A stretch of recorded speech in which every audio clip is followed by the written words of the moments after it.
is back. Ayan. So flex lang natin, oh. Medyo umulan ngayon eh. Ayan. So ito nga pala yung ni-repair natin. Ayan.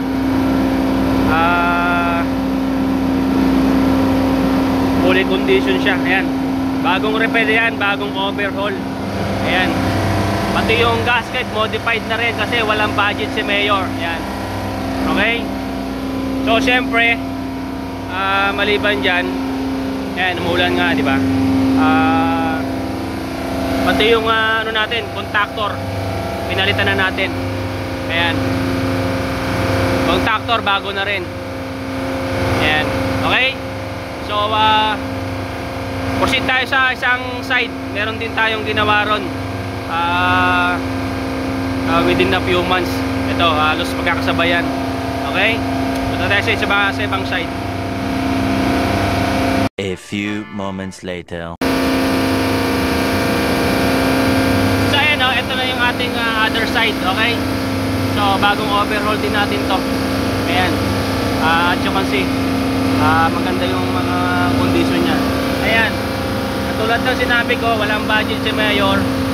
Modified gasket lang din to. Ayan. Pero ang kagandahan nito is dumating na yung mga breaker kaya kinabit na rin natin. Bagong overhaul. Ayan. Then also nagkabit na rin tayo ng bagong breaker. Ayan. So yan, sabi ko nga, umulan. Ayan, o. Umulan. So ito yung unit natin. Okay. Then proceed tayo sa may ating in-overhaul na bago. Flex ko lang din yun. Okay. Ayan. 1 hour later. So yan guys, ito na. Flex ko lang din. Ito yung newly overhauled natin. Ayan, as you can see.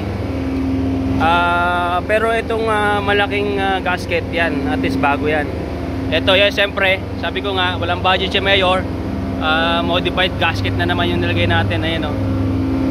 Nilagyan lang natin ng ano yan, ng mga butas-butas. Sinukatan natin yung pinaka-original size yan. Ayan, fully tight na yan yung mga iba, alos. Ang ginawa kong tight yan is almost 80 to 85 pounds. Okay? So ayan, dito galing yan. Ayan. So ang kulang na lang nito is strainer. Dito, yan, yung tinatawag na oil strainer. Tapos kailangan natin ng tinatawag na mga R11 pang hugas-hugas. Okay? Ayan. Kaya ready to install na yan. Hintay lang natin yung mga kasama. Ayan, wala pa tayong kasama. Hindi naman natin kayang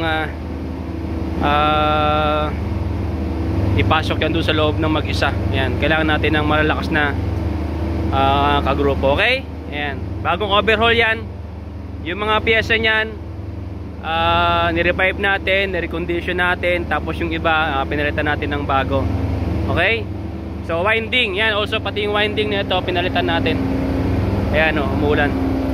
Ito yung lumang winding na to. Ito na yung pinagpalitan. Sira na yan. Ayan. Okay? So meron pa tayong mga future ano. Ito pa. Yan yung mga yan. Nililinis ko na rin yung ano niyan, yung mga parts. Kaya lang yung iba pang mga parts hindi pa dumarating. Okay? Yung mga pamalit natin. Ayan. Ito, ano na to, for repair na yan, for rewind ulit. Ayan. Ito yung mga ano na to, mga pinaglumang discharge valve, mga sira na yan. Ayan, o. Mga sira na yan. Okay? Hanggang dito lang muna yung update natin. Pakita ko na lang din yung after neto na ma-install, then kargahan ng panibagong refrigerant or freon. Okay? Ayan. Newly overhauled compressor. Yan. Yung pala itong side na to kasi tatanggalin pa natin yan. Diyan nakalagay yung ating oil strainer. Ayan, babaklasin natin yan. Pag may dumating na ang oil strainer, ayan. So ayun guys, ito press lang natin. Ayan. Ayan si Hector. Ayan. Kinakamay na naman yung mga tornilyo. Ayan. Nakakabit na natin. So yung electrical na lang, terminal. Ayan, naka-ready na. Ayan. Ang kulang na lang na ito strainer. Strainer, tapos langis. Ayan. Ayan. Pag nailagay na natin yon, ma-vacuumin, tapos kargahan ng langis. Habang naka-vacuum,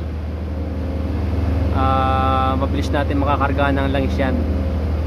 And then ayan, gumamit si Hector ng DeWalt. Ang tawag yan?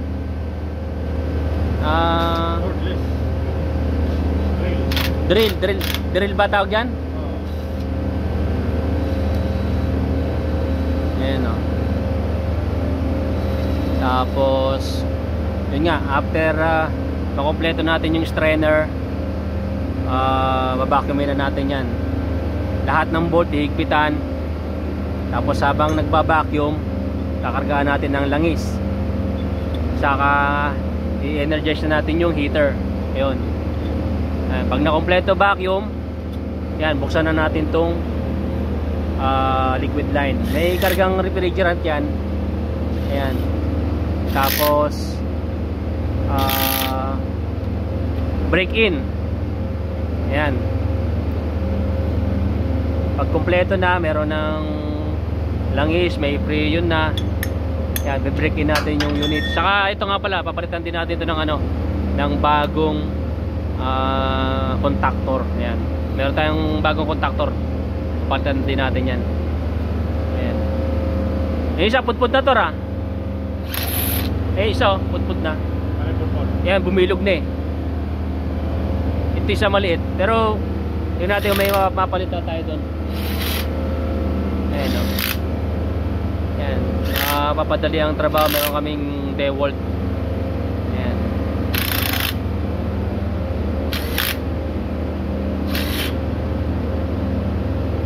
Ayan. Diba? Tapos sikpitan natin yan. Ano yan eh, mga 50 pounds. 50 pounds lang yan, 50 to 55 pounds. Kulang isa, dalawa. Ayan. Tapos kapit na natin yan. May proto tayo doon, panghigpit ng ng mga terminal. Saka dito yung mga bolt.